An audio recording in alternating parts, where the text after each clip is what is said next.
Hey everyone, how's it going today?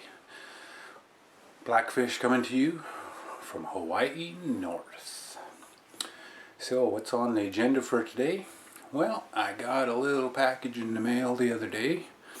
So I already took it out of the box, but I'm gonna undo the unpackaging. And then we'll head on out to the motorhome and we'll see how easy it's going to be to install. So let's have a look at what I got.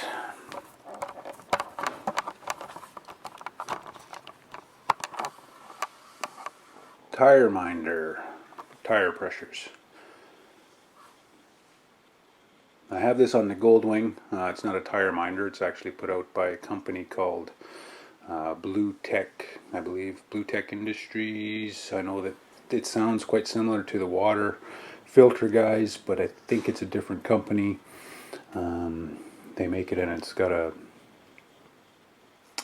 app for my phone, so I can just plug it into my phone and it keeps track of my tire pressures as I'm going down the road. So that's what this is. I'm going to hook it up to the motorhome.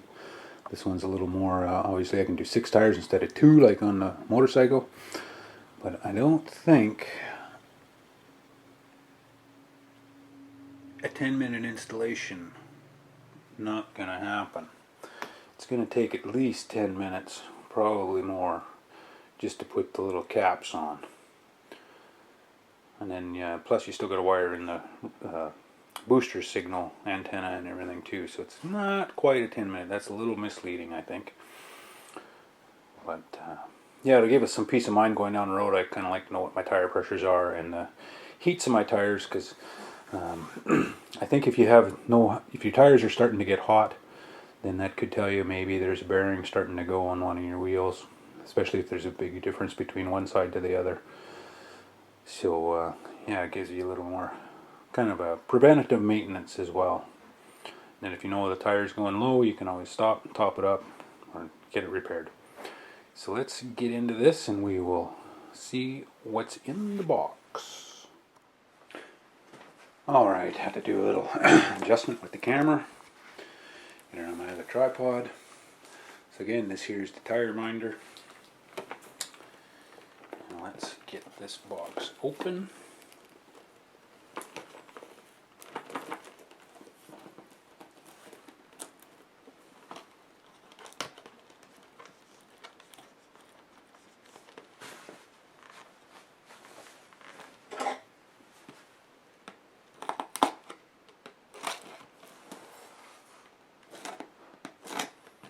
Oh, of course I don't have a knife. Trusty screwdriver.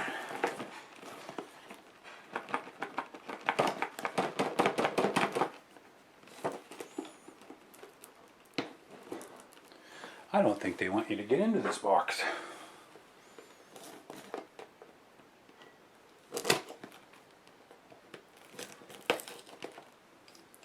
Never mind a 10-minute installation, it's going to take me a half an hour just to get in the box.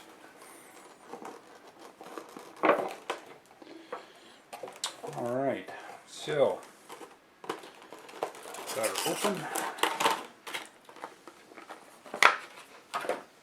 So here's the display. Probably end up mounting that on the dash somewhere. Or on the window. I think it comes with a suction cup clip, I believe.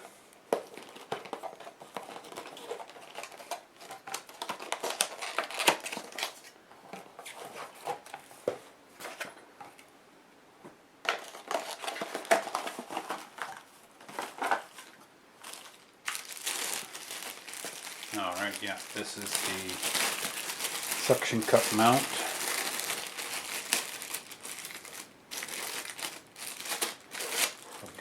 Well, it's got a little different end on it to clip in.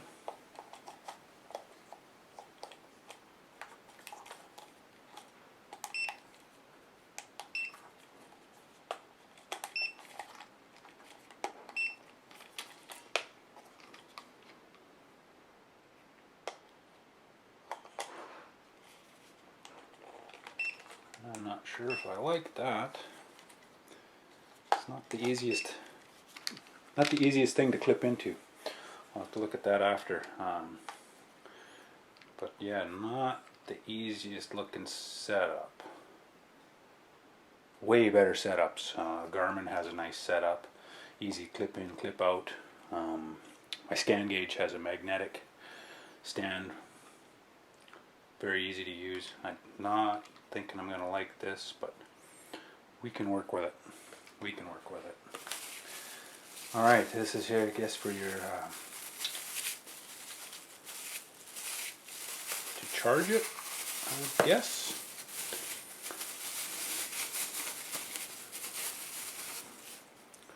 Cigarette adapter or power port adapter, which I have better ones than these, so I'll use one of those so that can get filed. I have to start trimming out some stuff here soon. Yeah, and then this here's your cable. This here is your booster. This goes back, I believe they wanted it installed behind the dualies to 12 volt power. So I'll have to figure out where I got 12 volt power. I'll have to go have a look at the motorhome and see where I can. I'll probably get rid of these alligator clips and just hardwire it in, or make quick connects there instead of these alligator clips. Not a big fan. I don't know why they would even go that route, but that's the route they chose. So might be all right just for a test run. Now this must be the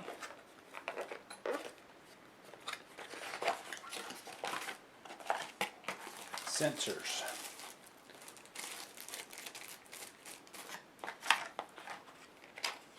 Batteries for the sensors. Oh, they give you some spares too. That's nice.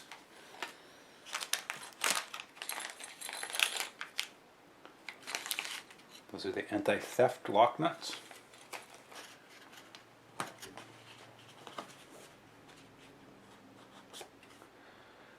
Here's the sensors that'll go on. I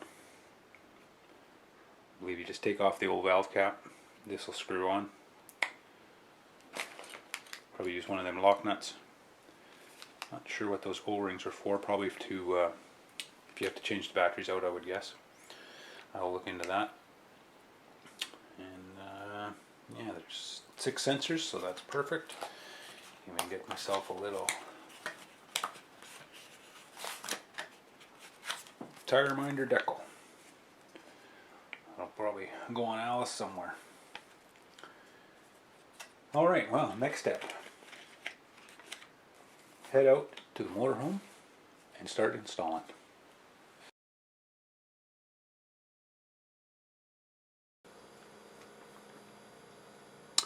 Alright, so it still kind of boggles my mind that they'd put these alligator clips on here to connect up the power to this thing that's supposed to be permanently, well, somewhat permanently mounted on the chassis.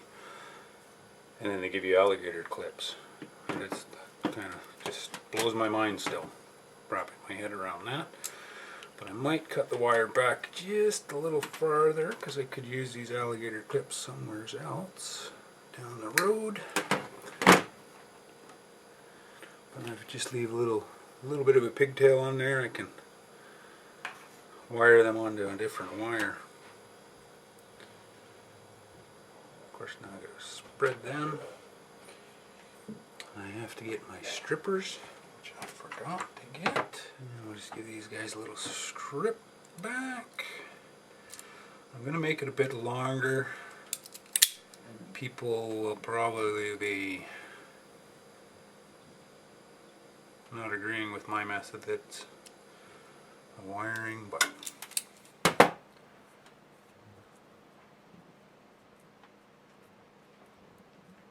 I haven't had actually anything really fail before on me. You're not supposed to twist the wires, I know.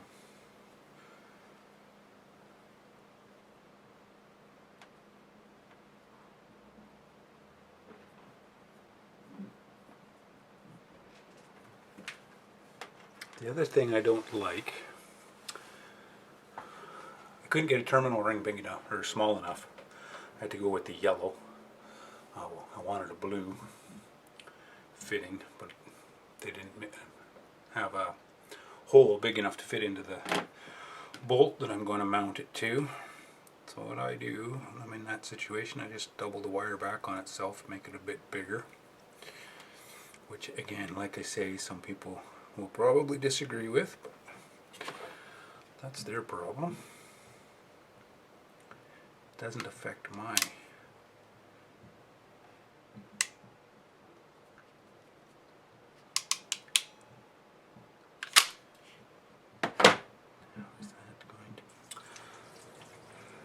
I wanted to use the insulated ones.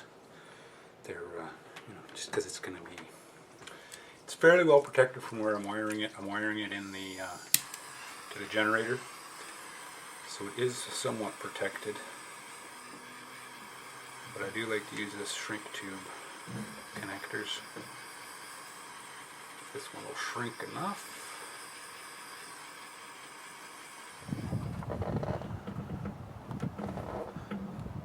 Alright, well, not quite 10 minutes. After 2 hours or so, that includes a run to can tire for some ring terminals. I got it wired in, so I went off my generator and wired it in 12 volt positive here, and then the 12 volt ground back there. Ran the wires through, and now I've got it mounted right there. That's the booster.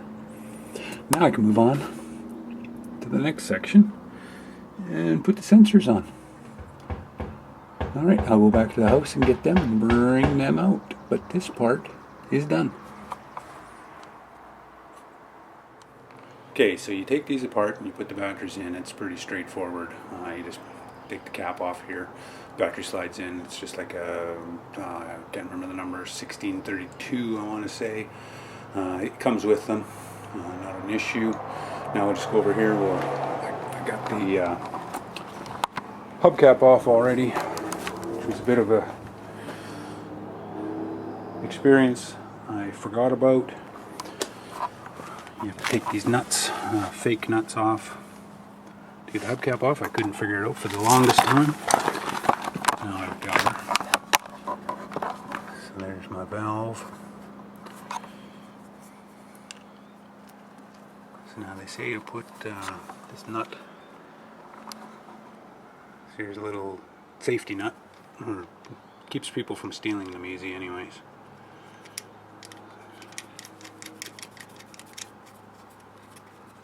That on there as far as we can. Now this here, I believe, just screws onto that valve stem.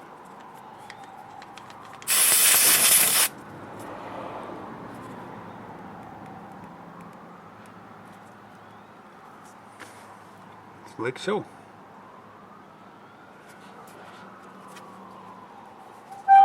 Now I just go get that wrench. There's a special little wrench they gave me.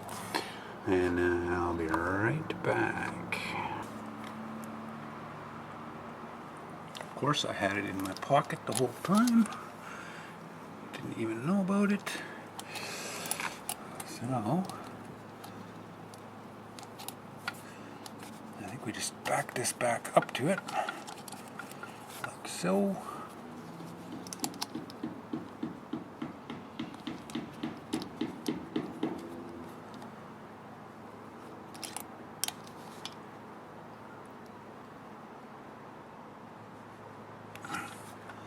There. That'll make it a little more difficult for someone to steal. I have to make sure that I keep this little wrench with me, because if we do have a low tire or want to put some air in the tires, whatever, we will have to use this wrench to get the Tireminder off, to get the air gauge on there. So, alright, now to the back ones. Okay, everyone. I screwed up a little bit yesterday. I shouldn't have installed all the sensors. I have to install them one at a time in order to program them. I assumed it was kind of like my motorcycle. My motorcycle, they had like QR codes on them, on the sensors, and also there was a serial number, and so I just punched that into my phone and it paired to wherever I put that sensor. This one seems to be a little bit more automatic, but you can only do as you install them. So I couldn't get them to program last night because I had them all installed all at the same time. So now I've just been going around and installing one at a time. I've done the front and the passenger side. Now I'm just doing the last two on the back.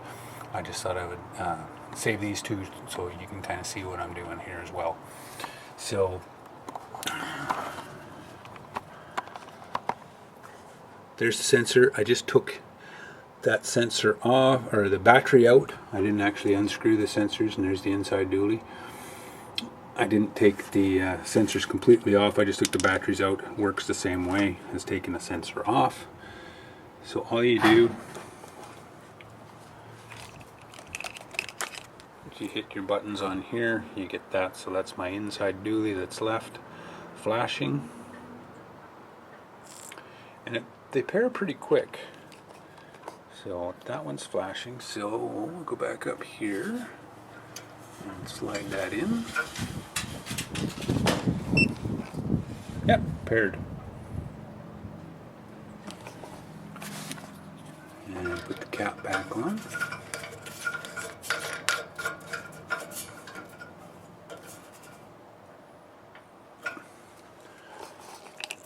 And I move over to the, I think it'll be this back button. Yeah, now I'm at the outside dually. Just right there.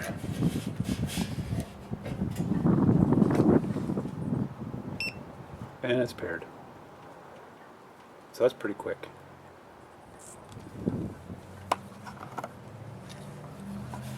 Get this cap back on.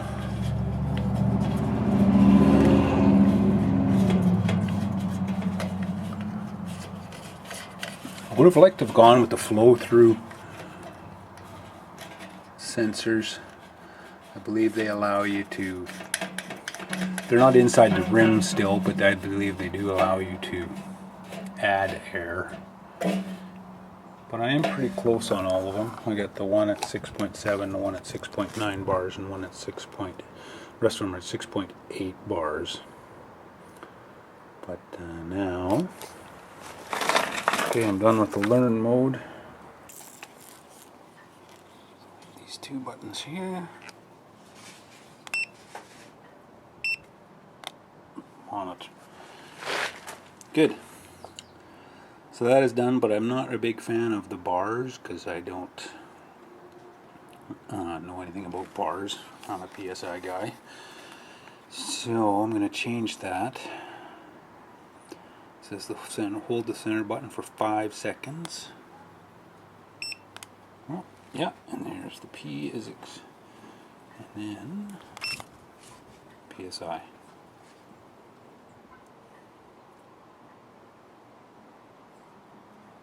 There you go. So now also in the manual it does give you the process you can set when you want your alarms to go off and on, I believe. Same as on the motorcycle, I can have that option as well. Yeah, that's about it for the Tireminder, installing it. Like I say, it took me a little bit longer. It took me almost probably three hours to get just the booster wired in. Of course, I had to figure out where I was going to mount it, and then I had to make a couple runs to the store and get some shrink connectors and whatnot. But overall, it was a fairly simple process. I did have some trouble with getting my hubcaps off, but that was more my problem too as well. And then, like I say, last night I didn't really read the instructions through, and I should have. But all in all, yeah, I'm pretty pleased with how they seem to be working. And yeah, I'll keep an eye on them and probably do a little follow-up video and let people know what I think of them down the road. But until next time, everybody, let's ride. And hey, everybody, let's be careful out there. Blackfish out.